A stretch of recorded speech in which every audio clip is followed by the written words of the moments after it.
Una de las bendiciones al estudiar el libro de los Hebreos, que está en el Nuevo Testamento, la bendición es que, hermanos, a través del estudio de los Hebreos podemos conectarnos al Antiguo Testamento. Vamos a familiarizarnos con el término Nuevo Pacto, el Pacto de Salvación, en qué consiste y cómo trabaja, lo vamos a estudiar en este preciso momento. De hecho, el capítulo 2 de los Hebreos es la primera advertencia a no descuidar el Nuevo Pacto. Para explicarlo, los judíos están atados tradicionalmente a la ley, aficionados y fanáticos de la ley de Moisés, por un lado, y no se han dado cuenta lo que nosotros ya nos hemos dado cuenta en el Nuevo Testamento.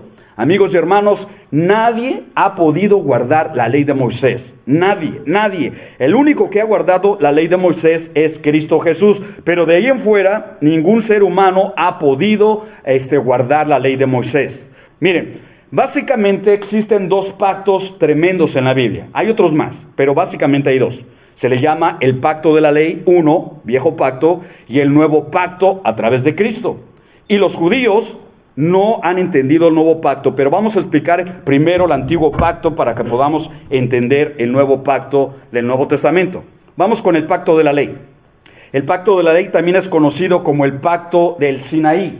Recordaremos. Pacto, convenio, alianza a través de la ley. El mediador era Moisés. Sabemos eso por la Biblia. En el monte Sinaí, Dios llamó a Moisés y lo constituyó ser un mediador. Y después los israelitas siguieron o trataron de caminar en la ley del Señor que Dios le dio a través de Moisés, después que fueron salvos de Egipto. En el libro de Éxodo 14:30 se dice, en ese día el Señor rescató a los judíos del poder de Egipto. Los israelitas vieron los cadáveres de los egipcios tendidos a la orilla del mar, y al ver los israelitas el gran poder del Señor, temieron al Señor y creyeron en Él, y creyeron también a su siervo Moisés. Ese fue el inicio de la nación judía. Tú y yo lo sabemos, está escrito en la Biblia. A partir de ese momento, Dios los rescata como nación, y en ese momento Dios hizo un pacto con ellos en el desierto.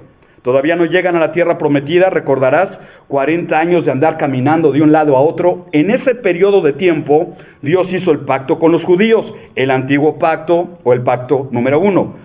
La Biblia lo describe así en Éxodo 24:1. Dijo Jehová a Moisés: sube ante Jehová, tú y Aarón, Nadab y Abiú, y 70 de los ancianos de Israel, y os inclinaréis desde lejos. Miren bien, Dios escogió a Moisés como el libertador, a Aarón y a sus hijos como los sacerdotes, y a 70 ancianos como un número simbólico de todo el pueblo, porque Dios va a hablar y les va a dar la ley.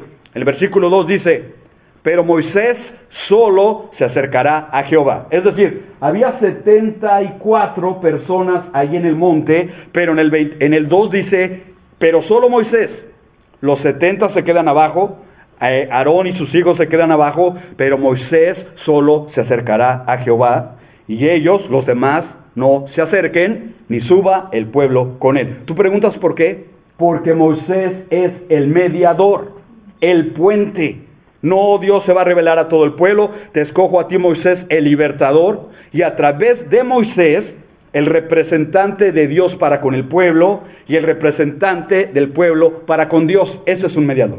Ok, Moisés, tú me vas a representar a mí en el pueblo, dando mis leyes, legislador.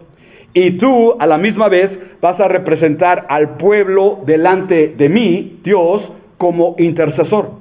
De esa manera entendemos que en el Antiguo Testamento, en el Antiguo Pacto, es Moisés el intercesor. Ahora bien, dice el 3, y Moisés vino y contó al pueblo todas las palabras de Jehová. Entendemos que, hermanos, esto fue un milagro.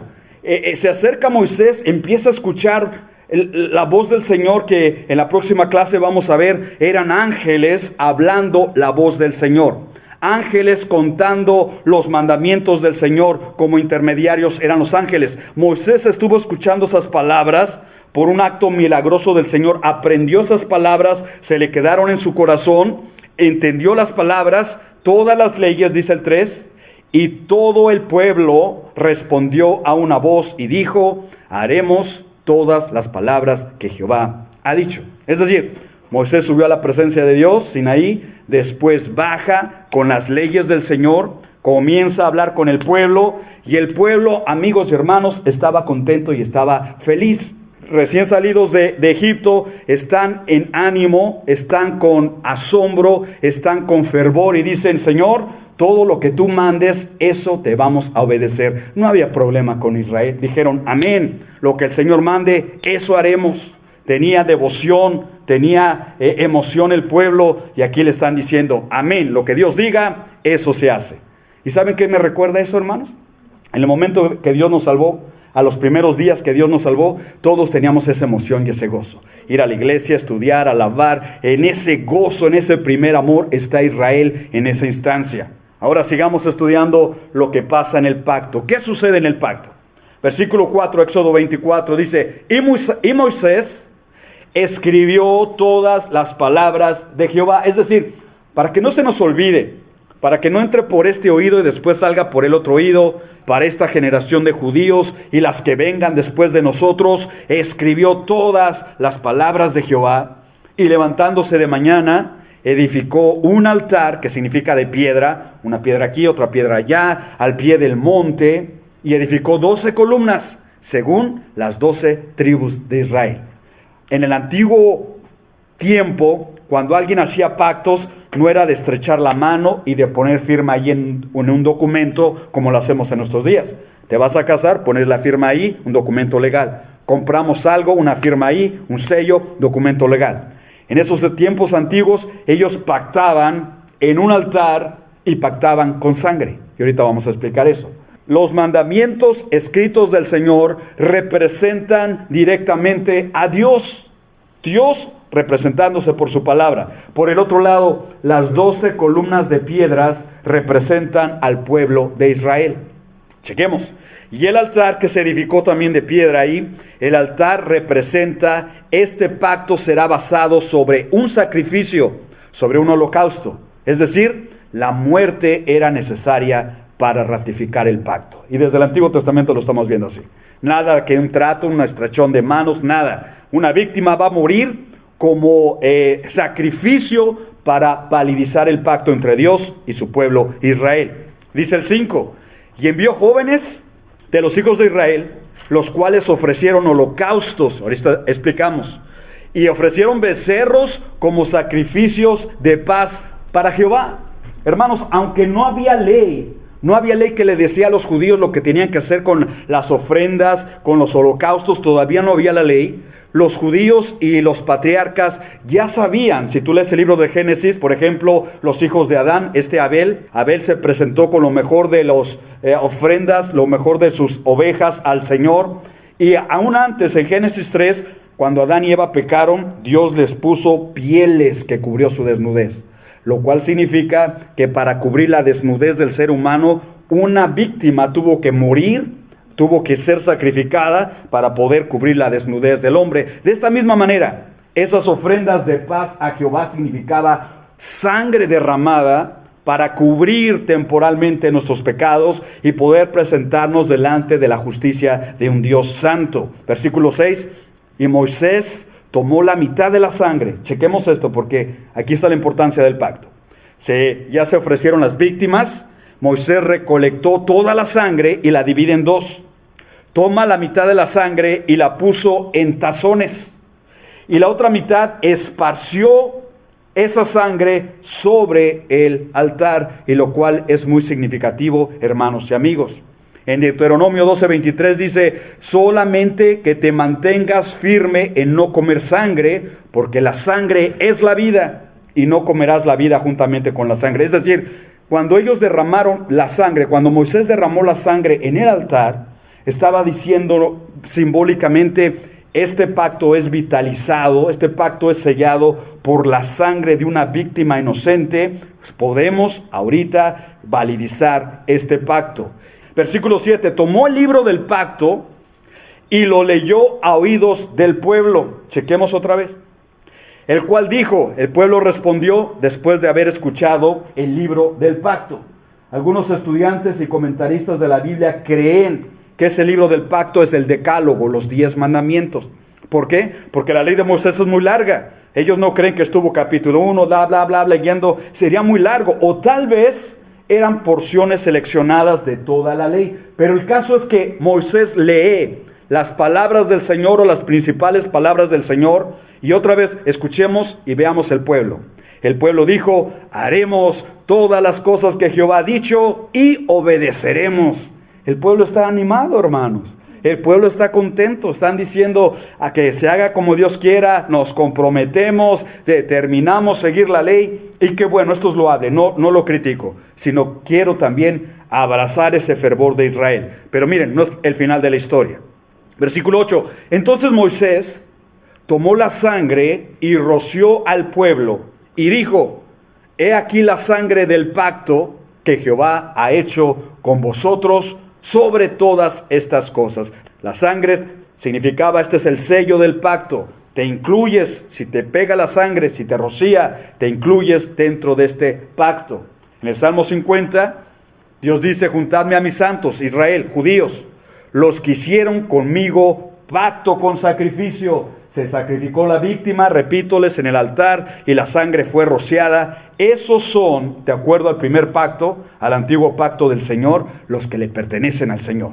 Esa es la ley para los judíos. Esa es la ley de Moisés para aquellos que se querían acercar a Dios como su pueblo. Ahora, todo se ve esto muy bonito. Quiero decir que trabaja. Israel dice, yo voy a obedecer, Dios los santifica, Dios los salva, Dios hace pacto con ellos. Todo aparentemente, amigos y hermanos, apunta a que está yendo bien. Pero por alguna razón tú y yo sabemos que ese viejo pacto tiene un problema. Y lo resalto allí. El problema que estamos tratando ahorita es la imperfección del pueblo. Aunque dijo sí, yo obedezco, yo me comprometo y vengan las leyes de Dios. Eso lo dijo de labios. Pero sabemos tú y yo por experiencia que tenemos un problema y ese problema se llama pecado. Y el pecado les impidió ser el pueblo obediente a los requerimientos del pacto de Dios. Y yo digo, amén y ouch. Amigos, no solo los judíos han tenido ese problema. ¿Cuál problema te refieres? El pecado que mora en nosotros, lo voy a hacer más gráfico, el pecado que mora en ti y que mora en mí, me ha separado y me ha privado de obedecer los mandatos del Señor. Tenemos la ley aquí en la mente, la podemos leer en las tablas de piedra que Moisés las escribió allí tiempo después. Israel lo leía, lo conocía, lo sabía, pero dentro de ellos y dentro de nosotros el pecado nos impidió obedecer los mandamientos del Señor. De tal manera que el profeta Jeremías denuncia ese estado cuando dijo, y no oyeron, tiempo después, ni inclinaron su oído, antes caminaron en sus propios consejos. Y no exagera el profeta. Si tú vas al contexto en el mismo libro del Éxodo, los judíos construyeron un becerro de oro, recordarán. ¿Por qué de oro? Porque el becerro era un dios en Egipto. Nos están dejando saber, estaban caminando en el desierto esperando que Moisés bajara de la presencia de Dios y todavía traían Egipto en su corazón. Es decir, se olvidaron de los mandamientos del Señor en unos cuantos días. Por eso Jeremías declara y dice, caminaron en sus propios consejos, en la dureza de su corazón, un corazón malvado, y fueron hacia atrás y no fueron hacia adelante. Regresaron a Egipto, hermanos y amigos. Y sin tirar piedras a nadie, sin condenar a nadie, porque esa no es nuestra posición, la Biblia describe, hay un problema en los judíos, y ese problema es un corazón de piedra, ese problema es un corazón rebelde, y no solo los judíos tienen ese problema. El apóstol Pablo, sabiendo la situación pecaminosa de los seres humanos, denuncia, por cuanto todos pecaron, no solamente los judíos, no solamente aquella generación, la Biblia incluye y nos dice de todos pecaron y están destituidos de la gloria de Dios. Decimos amén eso, hermano. Amén. Ahora ven, en estos breves versículos, la Biblia nos está exponiendo la situación de todos los seres humanos. Que muchos de nosotros, de nuestros compadres, me dicen, es que yo tengo mi religión, tengo mi tradición, es que yo soy judío, algunos dirán, es que yo soy católico, es que yo soy protestante. Bueno, ¿eso qué importa?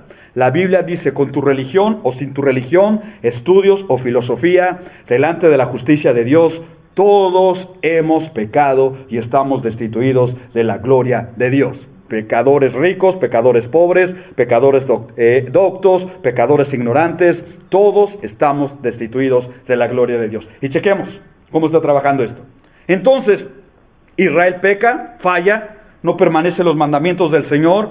La ley de Moisés trae consigo una maldición, que es lo que los judíos pasan por alto muchas veces, o la gente que estudiamos la Biblia no ponemos atención a lo que la ley de Moisés dice en esa maldición. Deuteronomio 27, versículo 26 está escrito y dice: maldito sea quien no practique fielmente las palabras de esta ley, y todo el pueblo dirá amén. Saben, hermanos, que con este versículo y los que hemos estudiado ahorita, la Biblia le dio en la torre a todo mundo, y no porque la Biblia quiera ser mala o es mala, sino porque está descubriendo la naturaleza de los corazones de los seres humanos. Edgar, si no puedes manejar, guardar los mandamientos de Dios, la misma palabra de Dios me dice maldito. Ay, esto no son buenas noticias. Judíos que dijeron al principio, sí, guardaremos, caminaremos en los caminos del Señor, bla, bla, bla, etcétera. Ahora, cuando se apartaron de los caminos y los mandamientos del Señor, la ley dice: maldito sea todo aquel que no practica fielmente las palabras de esa ley. Y con ese versículo, hermanos, todos los hombres estamos bajo maldición. ¿Fácil de entender? Ahora sí. Ahora creo que por la gracia de Dios y la palabra y el Espíritu Santo que nos has dado, ahora vemos la verdad. Pero ¿cuánta gente no ha podido entender este precepto? Ahí vamos a la iglesia. No, yo estoy bien. Yo tengo mi religión, yo he hecho mis mandas, yo he hecho mis oraciones, estoy bien suave con Dios, hago mis buenas obras. Hermanos, independientemente de todo eso, de tus rezos, de tu tradición y de mis costumbres, la Biblia dice de una manera clara y precisa: el mundo entero está bajo la maldición de la ley debido a nuestra incapacidad de permanecer en los mandamientos del Señor. Todas las razas, todas las lenguas, de todas las familias de la tierra, estamos en esa maldición. Alguien preguntará, bueno, esto es para los judíos que tenían el documento, ellos se dieron cuenta de a dónde habían incurrido, de dónde habían caído. Y me hacen la pregunta, ¿qué de los gentiles que no tienen ley? ¿Qué de aquellos que nunca escucharon la ley de Moisés, como los totonacas, los náhuatl, aquellos que nunca experimentaron los mandamientos escritos del Señor? Bueno, no hay problema, hermanos y amigos. La Biblia da la respuesta. En Romanos 1:32, escúchelo. Dice: si bien los hombres saben el justo decreto de Dios, y ahorita explico, quienes que practican tales cosas, toda la lista de Romanos 1, adulterio, fornicación, malicia, perversidad, merecen la muerte. Sin embargo, no solo la siguen practicando, sino que incluso aprueban a quienes las practican. ¿Sabes qué significa eso? Significa, hermanos, que a pesar de que los gentiles no tenían una ley escrita, los 10 mandamientos de Dios, los totonacas, taromaras, nunca escucharon hablar de Moisés y de su ley. Paremos oreja. Dios a los gentiles y a todos los hombres nos dio una ley que se llama la conciencia. Y esa ley que se llama conciencia es la voz interior que Dios puso en cada ser humano de todo el planeta, que nos dice lo que es bueno y lo que es malo. ¿Me explico lo que estoy diciendo? Se lo voy a hacer más claro. Antes de llegar a la iglesia, antes de leer la Biblia, ¿cuántos de nosotros ya sabían que robar es malo? Levanta tu mano. Amén. Que maldecir a papá es malo. Amén. Que todos sabíamos. Y tú dices, ¿y cómo lo supimos? Por la conciencia. Matar a alguien no es bueno. ¿Quién me lo dice? La conciencia. Entonces, estamos en el mismo nivel. Judíos con la ley pecaron, gentiles sin la ley pecamos también. Mi conciencia me dice, tú pecaste, yo pequé, estamos todos en la misma situación de incapacidad, de pecado y de rebeldía delante de los ojos de Dios. Y es aquí, por favor, hermanos, donde se nos abren los ojos. El hombre está en miseria, el hombre está con su religión, pero está en miseria, atrapado en maldición. Y es aquí donde Dios el Padre, donde nuestro bendito Señor Jesucristo, donde Dios en toda su entereza no estuvo satisfecho a vernos, a todos los seres humanos perdidos. Recordamos, y entonces el Espíritu Santo nos da luz en un versículo que tú y yo sabemos de memoria, Juan 3:16, porque de tal manera amó Dios al mundo que ha dado a su Hijo unigénito. Es decir, Dios dijo, si el primer pacto no trabajó, Si el primer pacto no funcionó debido a la imperfección del hombre, el Señor tiene otro pacto que ahora sí va a trabajar. Dios no renunció, es decir, Dios no se dio por vencido, sino que ahora va a instituir un nuevo pacto, un pacto que sí trabaja, repítoles, porque el primer pacto no trabajó. Entonces es necesario un nuevo pacto. Y aquí está el corazón de Dios. Dios se lo dejó saber a los judíos y a nosotros nos lo deja saber también en las Escrituras. Jeremías 31. Vienen días, dijo el Señor a través del profeta, que haré un nuevo pacto. Chequemos y chequemos con atención, porque el de Moisés quedó atrás, insuficiente de cumplir por los hombres. Pero eso dice Dios, traigo una nueva solución, una nueva forma de comunicarme con el pueblo, y lo haré a través de un nuevo pacto con el pueblo de Israel y con la tribu de Judá. Interesante. La iniciativa viene del corazón de Dios. Dios es el interesado de salvarnos y buscarnos. Este versículo en el Antiguo Testamento casa al Nuevo Testamento a la parábola de la oveja perdida. Hay que traerla otra vez al redil. Chequemos. Es el corazón de Dios buscando por las personas. Este versículo casa en el Nuevo Testamento con la parábola del hijo pródigo. El padre esperando a que regrese ese hijo a casa. Es el corazón de Dios latiendo por el hombre pecador. Si preguntamos ¿por qué un nuevo pacto? Respondemos simplemente con las Escrituras. Ya nos dimos cuenta que el hombre ha sido incapaz de cumplir los lineamientos de Dios. Y ven conmigo, si no estás de acuerdo, fine, pero vamos a probar con la Biblia. Hermanos, humanamente no podemos cumplir con los mandamientos del Señor. Y vamos a hacer un experimento. ¿Cuántos de nos hemos guardado desde chiquitos los 10 mandamientos? Ni uno. ¿Cuántos de ustedes han mentido? Y si no dices amén, estás mintiendo ahorita. Y ya rompimos la Biblia. ¿Sí me explico? Los hemos quebrado, hermanos, y no somos los únicos, somos unos de todos en el mundo. La Escritura nos especifica en base a esta insuficiencia de nuestra parte, el versículo 32, no será un pacto como el que hice con sus antepasados, ya recordamos, en el Sinaí. No va a ser igual este pacto. Ese pacto lo hice con sus antepasados el día que los tomé de la mano y los saqué de Egipto. Ya vimos la historia, Éxodo 14. Con mano poderosa Dios los sacó, pero Dios especifica en este versículo, ya que ellos lo quebrantaron. El problema no estuvo en Dios, el problema no ha estado en Dios, la falla no ha estado nunca en Dios, sino en nosotros los hombres. Ellos lo quebrantaron a pesar de que yo era su esposo, afirma el Señor. La comparación es esta, hermanos y amigos. Si tú lees, y hemos leído el libro de Oseas, el profeta se casa con una mujer que le fue infiel. Al serle infiel, la ley dice, ya deja de ser tu esposa. Se rompió el pacto que tú tenías con tu esposa, fue roto, la ley ya no te manda que quedes con esa esposa fornicó en pos de otra persona, eres libre como esposo de tener compromiso con esa esposa. Esa es la enseñanza de Oseas.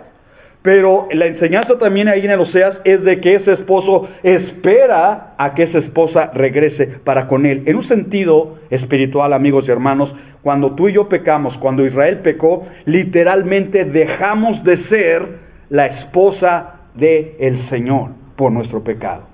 Pero la bondad del Señor, Él está esperando aquella mujer que ya no llamo mi esposa, la voy a volver a llamar mi esposa a través de un nuevo pacto que yo puedo hacer con ellos. Es lo que nos está enseñando aquí el profeta. Versículo 33.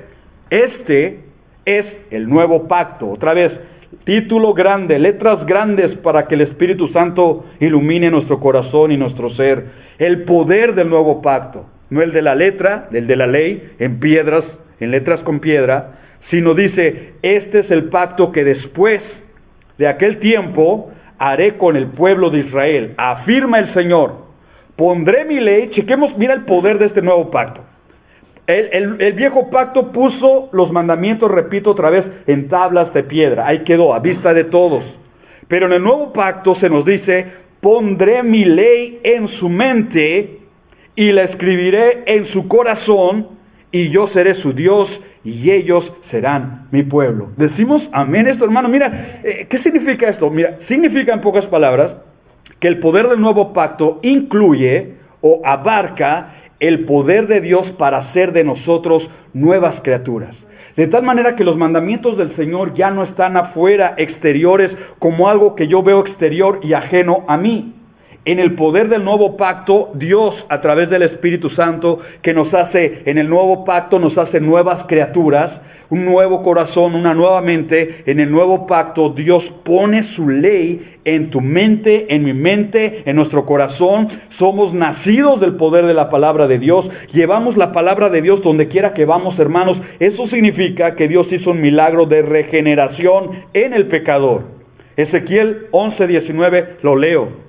Y les daré un corazón y un espíritu nuevo, porque en el nuevo pacto todo es nuevo. Pondré dentro de ellos y quitaré el corazón de piedra de en medio de su carne y les daré un corazón de carne, dice el Señor. Y yo digo, amén, ese nuevo pacto nos conviene. Amigos y hermanos, esto no es religión. Está hablando del poder de la regeneración, de la restauración, cómo Dios puede convertirnos a Él, cómo Dios puede convertir a un pecador, a un religioso, un matón, un drogadicto, como se llame o como nos llamemos. Dios sí tiene el poder de cambiarnos. Tú y yo no lo tenemos, pero Dios sí tiene, y a través de su Espíritu Santo convierte nuestras almas. Nuevo pacto. Ahora bien, en este versículo que estás viendo en pantalla, hace tiempo atrás, tuve un debate con un hermano cristiano, pero un hermano mesiánico. Porque aunque ya cree en Cristo, yo digo, gracias a Dios que ya cree en Cristo. Él dice, el nuevo pacto solamente es entre Dios e Israel. Opinión de él. Porque ese versículo dice, yo haré el pacto con Israel, afirma el Señor. Y nosotros como gentiles, pues estaba yo escuchándole hablar y le dije, no, corrección. Aunque en Jeremías 31 no dice que los gentiles son incluidos en ese nuevo pacto, en otras partes de la Biblia, amigos y hermanos, paremos oreja, Dios no discrimina a los totonacas, a los mexicanos, a los americanos, para salvar a los judíos y dejarnos olvidados. No, aún en la ley, en los escritos de los judíos, estaba anunciado que Dios salvaría en el nuevo pacto también a los gentiles, y yo digo, gloria a Dios, y vamos para allá. Recordatorio, en el antiguo pacto, Dios hizo un pacto con los judíos a través de Moisés, viejo pacto. En el nuevo pacto, Dios hace un pacto con el mundo entero a través de Cristo Jesús. Y yo digo, el segundo pacto es el que nos conviene. Isaías 49:6, lo leo y dice, tú seas mi siervo para levantar la tribu de Jacob, hablando del Mesías. Yo voy a restaurar a través de ti la tribu de Jacob y vas a restaurar el remanente de Israel, los que creen en el Mesías. Y también te di, Dios el Padre habla del Mesías, por luz de las naciones, para que seas mi salvación hasta lo postrero de la tierra. Y yo digo, amén, hermanos. Por eso, chinos, japoneses, alemanes, hispanos, todo mundo que creemos en Cristo Jesús, en el nuevo pacto, podemos ser salvos y restaurados, gracias a Dios, por ese bendito nuevo pacto. Pedro lo escribe así, pues habéis nacido, chequemos, habéis nacido de nuevo. Esto no es religión. Lo que mucha gente no entiende, ya me cambié de religión, de iglesia, con los testigos, los mormones, los protestantes, yo le hago a todo, me dicen, no, olvídate, no se trata de eso. Se trata, conforme a las Escrituras, de nacer de nuevo. Juan capítulo 3, primera de Pedro 1:23. Y nacemos de nuevo, la Escritura nos dice cómo. Una nueva persona, nuevamente, nuevo corazón, récord nuevo. Habéis nacido de nuevo, no de simiente perecedera, no de nuestra herencia, de nuestros padres, sino habéis nacido de nuevo de simiente o a través de la semilla que no perece, mediante la palabra de Dios que vive y permanece. Iglesia, un versículo más en la Biblia que nos denota, que nos hace notar cuán importante es el estudio, la asimilación y el amar la palabra de Dios. Tiene poder para darnos vida. Tiene poder para abrirnos los ojos, tiene poder para sanarnos, tiene poder para reprogramar la mente y el cerebro. Repítoles, ese es el poder de la palabra del Señor. Ahora bien, el autor de los Hebreos entendió esto que les estoy explicando, que él nos explica aquí en las Escrituras, y por eso se atreve a decir en el capítulo 8, al decir nuevo pacto, cuando hablamos de un nuevo pacto, ha dado por viejo al primero. Y lo que se da por viejo se envejece y está próximo a desaparecer. ¿Decimos amén eso? En un sentido, cuando nos envejecemos estamos próximos a desaparecer. Pero vamos a dejar el aspecto físico de un lado, porque no estaba aquí hablando de esa senectud. Está hablando de los dos pactos. No pueden existir dos pactos al mismo tiempo, con vigencia al mismo tiempo, no pueden existir.